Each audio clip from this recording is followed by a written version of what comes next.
So who is Saint Ignatius? Well, Ignatius was born in northern Spain, in Basque country, as they call it, País Vasco, in a small area called Loyola, obviously.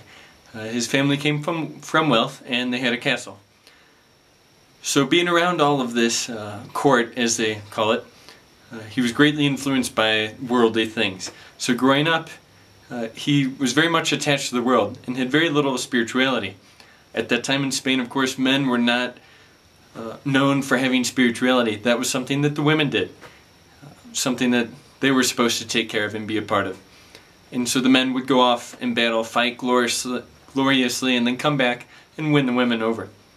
So Saint Ignatius, before his conversion, he was called Inigo, went off to battle one year when he was about 18 years old or 20 years old. And he went off to this battle of Pamplona to defend his territory. And while he was there, his leg was broken, shattered by a bowling ball. And he was sent back home to the castle. And he was laid up there for several weeks because his leg was shattered, so it had to re-heal.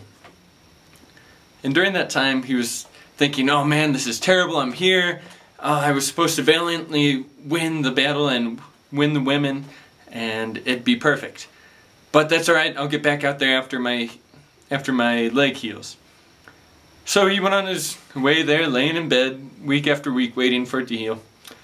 And then come a few weeks later, once it's healed, about ready to walk again maybe, the doctor points out to him that, oh yeah, by the way, we set the bone wrong, so we're going to have to either break it again for it to be straight, or you're going to be walking with a pretty ugly deformity.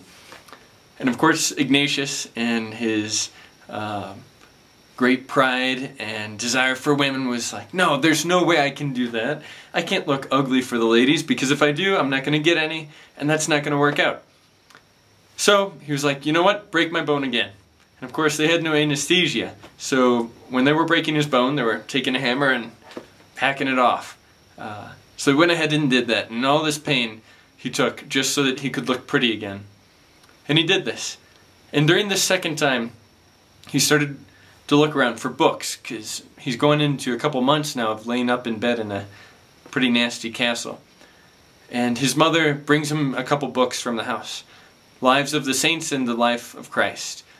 What are you talking about? I can't read this stuff. I want intriguing novels with knights and their glory and princesses and castles and battles. And his mother was like, no, we don't do that here in this castle. I don't care if you're guys seeking out worldly things. In my castle, this is what we do. We read the life of Christ and the lives of the saints. So Ignatius threw it to the side and said, oh, I don't know, I'm not going to read that stuff. I'll just lay here. Well, after a while, of course, he got bored and decided to start reading it. So, flipping through the pages, he started reading the lives of the saints. And little by little, he was like, wow, these are pretty interesting people. Not only that, but they're all people who didn't become saints because they were only holy. They became saints because they had a conversion. They were, like him, very much of the world. And at one point, they decided that there was something else missing. They needed something else in their life. And it's with that and that sentiment that they found Christ. They had this conversion. Something happened to them. In the case of Saint Ignatius, the bowling ball hit his leg. He started reading the lives of other saints, and that became his conversion. He realized that what I am seeking in the world will end pretty quickly. If my leg doesn't heal right, my whole world of fantasies and glory comes to an end pretty abruptly. So with that, he decided that he was going to change his life, and he was going to live it for Christ. He was going to take all of the goals that he had in this life, throw them out the window, and turn towards Christ and say, Christ, you are what I'm looking for. You are what I'm seeking. You are what I desire. So after a few more weeks laid up in bed, continuously reading the lives of other saints and the life of Christ, his leg healed and he was able to walk again. Yet he did have a bit of a hunch. So he went on his way though, decided that he was going to leave everything of the castle behind, said goodbye to his family, and went off to seek Christ. His main mission then was to get to the Holy Land. And as as we find out, he never actually accomplished that mission as he thought he would. So he went off, and one of the first things he did was encountered Christ in a cave at Manresa. And it was there at Manresa that he stayed in this cave for about a month, and every day would beat himself lightly and do other things. Let his nails grow long, let his hair grow out, let his beard grow, so that he'd become ugly and wouldn't be pretty for the world anymore, wouldn't be a pretty boy anymore. And with this, he was asking Christ to forgive him for his pride, his lack of thankfulness that he had in his life. And bit by bit, during this month, he went through a series of emotions, obviously. Thinking about his past sins, thinking about his past, thinking about the life of Christ and how he was not at all living it, but how he had had this conversion or was in the midst of this conversion and wanted to live with Christ, wanted to be with God again.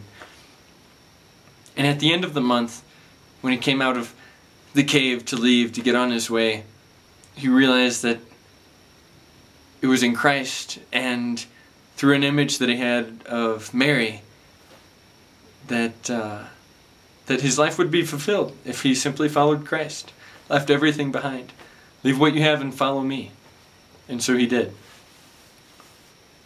On his way to the Holy Land, he made a couple of stops. The first of which was a big stop at the University of Paris, where he ended up studying for a couple of years. During this time, it was a very difficult time for Ignatius. Why?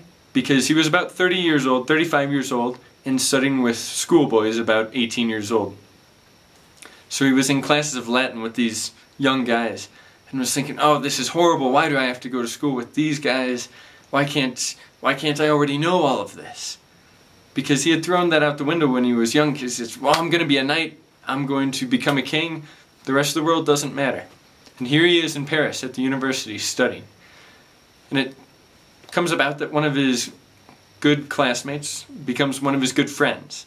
And that good friend ends up being Francis Xavier. Francis Xavier at that time was like Ignatius before his conversion. He was out gambling, drinking, going out with the ladies, just living the life of worldly things, and not at all living his life for Christ. So bit by bit, Ignatius talked with him, and Xavier started to see, the light at the end of the tunnel. Started to see this new life with Christ. The life that Ignatius had re-begun, and became very inspired by this. So he and a few of their first companions met there at the University of Paris. As they slowly organized and talked about their desires for living with Christ, which was something maybe like a Christian life community today. A small group of friends sharing their faith, their emotions, and talking about what drives them, their desires. At the end of this, they decided to go to Rome to work there on the way to the Holy Land. Well, they ended up stopping in Rome for, permanently. A couple went on to the Holy Land eventually. But there in Rome, Ignatius got the group of guys together and they started working out in the streets with the poor. Not only the poor, at this time in the 16th century, Rome was a complete mess. Everything was just incredibly dirty, rampant with various diseases, people laying in the streets, dying all over the place. And so Ignatius said, you know what, here we are, let's work with these people right here, right now. So they began their work. And bit by bit, they grew closer together. And during this time, they decided that not only was their desire to work together as companions in Christ, but also to become priests. And so as time went by, Ignatius formed the Society of Jesus there, and most of the first companions became priests.